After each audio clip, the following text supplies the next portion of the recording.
और वो डक्की साहब को अगर 4 सब्सक्राइबर उनके गिर गए हैं, उनकी फट गई, वो डर गए कि जी पता नहीं क्या हो गया, मेरा करियर खत्म हो गया, मैं मर गया, मैं लुट गया। क्या हो गया भाई, है तू की हो गया, 2.5-3 लाख सब्सक्राइबर गया, 4 लाख गया, कुछ 4 अच्छे कंटेंट पा दोबारा वापस आ जाएंगे। तू तो जाके तो चोरी से बह गया, तूने तो खुद बता दिया कि हाँ भाई मैं फ्रॉडिया हूँ, मैं फ्रॉडिया हूँ। तूने तो जिनके साथ बैठ के खाया तूने उनको ही कह दिया। अब डकी, मुझे डकी से कोई गिला नहीं, कोई शिकवा नहीं। मैं अभी भी यहाँ पर वॉइस मैसेज जो 1.25 मिनट का किया है ना, उसमें थोड़ी सी मैंने गालियाँ भी बकी हुई हैं।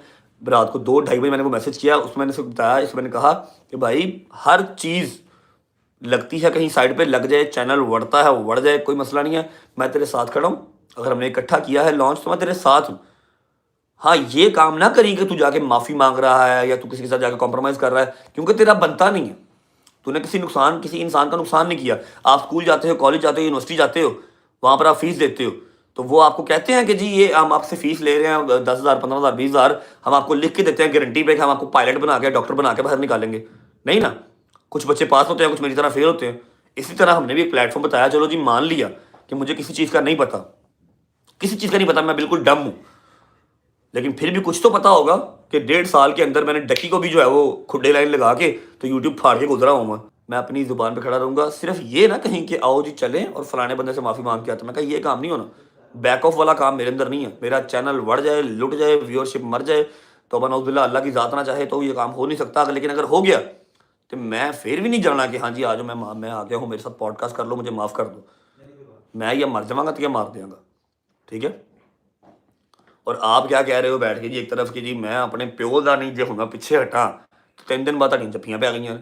ਉਹ ਤੁਸੀਂ ਭਾਈ हो कि डड्डू हो? आपको लगता है कि मैं डक्की के बारे में कोई ऐसी बात किसी को कही होगी, उसके सब्सक्राइबर बढ़ रहे हैं, सही है, ठुकने दे उसको, ठुकने दे। मैं कुरान उठाने को तैयार हूँ, कुरान उठाने को तैयार हूँ कि मैंने किसी एक सिंगल पर्सन से ऐसी बात नहीं की जिसने ऐसे कहा ना। मैं कहा यार बुरा हो रहा है, अवाम को एटलीस्ट देखना चाहिए कि यार वो उस टाइम पे वो क्या था। अभी ही गॉट चेंज, उसकी फैमिली है, तब उसका कंटेंट कुछ और था, अब कुछ और है। और पहले जाके एक बार वेबसाइट को देख तो लो।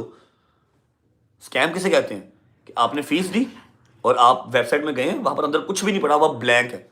हमने तो हर चीज़ प्री रिकॉर्डेड डाल ली है, प्री रिकॉर्डेड डाल के फिर फीस ली है, तो ये क्या का स्कैम हुआ। आप 4 लोगों की बातें और 4 जो क्रिमिनल माइंडेड लोग हैं जिन्होंने डे 1 से बच्चों की रिकॉर्डिंग की है, नदीम है, डकी है, ये बच्चे ही हैं, ये सारे बच्चे ही हैं, उनकी रिकॉर्डिंग करके रखी हुई है।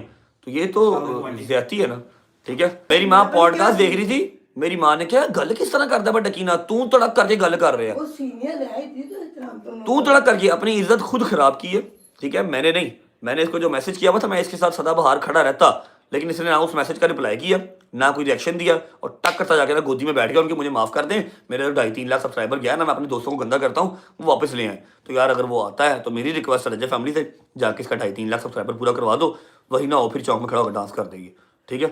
दिल का छोटा है ना, तो सॉरी थोड़ी लंबी हो गई बात। जी हाँ व्यूअर्स, क्या रज्जा पाट ने डक्की के बारे गलत बोला है या सही बोला? आप भी कमेंट्स में अपनी राय जरूर दीजिएगा।